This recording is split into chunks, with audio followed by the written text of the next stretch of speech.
Hi hall எல்லாருக்குமே வணக்கங்க. இன்றைக்கி நம்ம யூஸ்ஃபுல்லான ஒரு வீடியோ தாங்க பார்க்க போகிறோம். நார்மல் டெலிவரி வந்து 4 hours வலி தாங்க. ஆனால் அந்த பெயினை வந்து என்னால் தாங்கவே முடியல. ஸோ அது என்ன ரீசன் தான் நான் உங்கள் கூட இன்றைக்கி நான் ஷேர் பண்ணிக்க போகிறேங்க. ஃபஸ்ட்டு ப்ரெக்னென்சி அப்போது பார்த்தீங்கன்னா என்னால் ஓரளவுக்கு வந்து அந்த பெயினை தாங்க முடிஞ்சுது. ஸோ அப்போ வந்து நான் கொஞ்சம் ஹெல்த்தியான ஃபுட்லாம் நான் எடுத்துக்கிட்டேன். ஸோ எனக்கு வந்து நேச்சுரலாக பெயின் வந்ததுனால ஓரளவுக்கு என்னால் தாங்க முடிஞ்சுது. ஆனால் இப்போ செகண்ட் ப்ரெக்னென்சி அப்போ பார்த்தீங்கன்னா டெலிவரி ஆகும்போதே அவங்க வந்து ஜெல் வச்சுருந்தாங்க.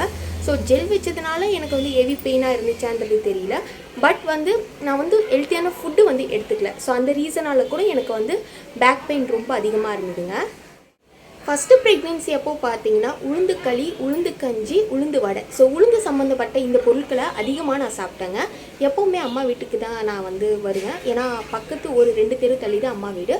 ஸோ அப்பப்போ வீட்டுக்கு வரும்போது பார்த்திங்கன்னா அம்மா வந்து உளுந்தை வந்து பொடி பண்ணி அதை வந்து ஸ்டோர் பண்ணி வச்சுருந்தாங்க. ஸோ அதை வந்து அப்பப்போ வந்து கஞ்சி மாதிரி காசு ஈவினிங் டைமில் கொடுப்பாங்க.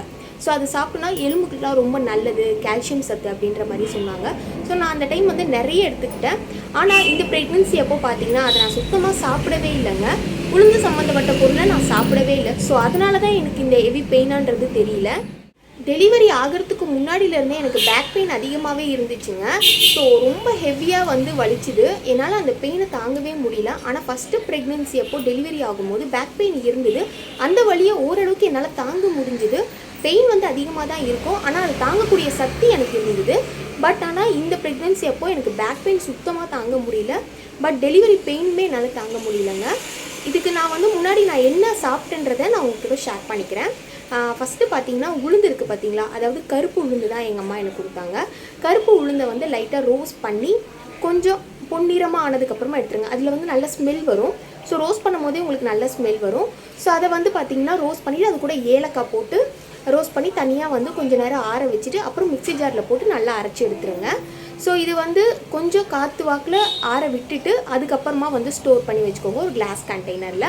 இதை வந்து பார்த்திங்கன்னா கொஞ்சம் வந்து ஒரு டேபிள் ஸ்பூன் இல்லைனா 2 டேபிள் ஸ்பூன் அளவுக்கு வந்து ஒரு பவுலில் சேர்த்துக்கோங்க. அது கூட ஒரு 2 டம்ளர் தண்ணி சேர்த்து நல்லா மிக்ஸ் பண்ணிக்கோங்க. இது வந்து நல்லா வந்து கொதிக்க வைக்கணும். நல்லா வந்து கொதிக்க வைக்கும் போதே கொஞ்சம் கெட்டி பதமாக ஆகுங்க. ஸோ இது கூட வந்து கொஞ்சம் வந்து நாட்டு சக்கரை சேர்த்துக்கோங்க. நாட்டு சக்கரை தான் நான் யூஸ் பண்ணேன், இல்லைனா நீங்கள் வெல்லம் யூஸ் பண்ணிக்கலாம். இது கூட 1 டம்ளர் பால் சேர்த்துட்டு 1 டம்ளர் பெரிய டம்ளர் ஃபுல்லாகவே நான் வந்து குடித்தேன். 1 டம்ளர் வந்து அப்படியே நீங்கள் ஃபுல்லாகவே குடிக்கலாங்க. செம்ம டேஸ்ட்டாக இருக்கும். ஆக்சுவலாக இதை நீங்கள் ப்ரெக்னென்சி ஸ்டார்ட் பண்ண 3rd மந்த்லேருந்தே நீங்கள் குடிக்க ஆரம்பிக்கலாம். ஸோ நான் இந்த ப்ரெக்னென்சியில் இதை நான் மிஸ் பண்ணிட்டேன். எனக்கு ஹெவியான பேக் பெயின் இருந்தது.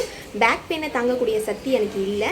இப்போ வரைக்குமே பார்த்தீங்கன்னா எனக்கு ஹெவியான பேக் பெயின் இருந்துட்டு தாங்க இருக்குது. ஸோ இப்போ வந்து அந்த கஞ்சி நான் எடுத்துகிட்டு தான் இருக்கேன். ஸோ முன்னாடி வந்து பார்த்திங்கன்னா ஹெல்த்தி கஞ்சி எடுத்துக்கிட்டேன். பட் உளுந்து கஞ்சி வந்து நான் எடுத்துக்கல. ஸோ ப்ரெக்னெண்ட்டாக இருக்கீங்கன்னா கண்டிப்பாக இந்த உளுந்து கஞ்சி செஞ்சு சாப்பிடுங்க. இதை வந்து களி மாதிரி செஞ்சு அல்வா மாதிரி கூட சாப்பிட்லாம். அப்படின்னா உளுந்து வடை பார்த்தீங்கன்னா வாரத்தில் 2 வாட்டியாவது கண்டிப்பாக எடுத்துக்கோங்க, ரொம்ப நல்லது. நம்ம ப்ரெக்னென்சி அப்போ பார்த்தீங்கன்னா நம்மளுக்கு பேக் பெயின் ரொம்ப அதிகமாக இருக்குங்க. ஸோ அதை தாங்கிறதுக்கு கண்டிப்பாக வந்து உளுந்து வந்து நம்ம சாப்பிட்றது ரொம்ப நல்லது.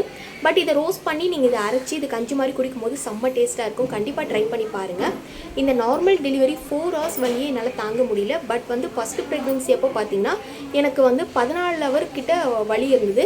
பட் அந்த பெயினை ஓரளவுக்கு என்னால் தாங்க முடிஞ்சுது. பட் இந்த பெயினை என்னால் தாங்க முடியலங்க.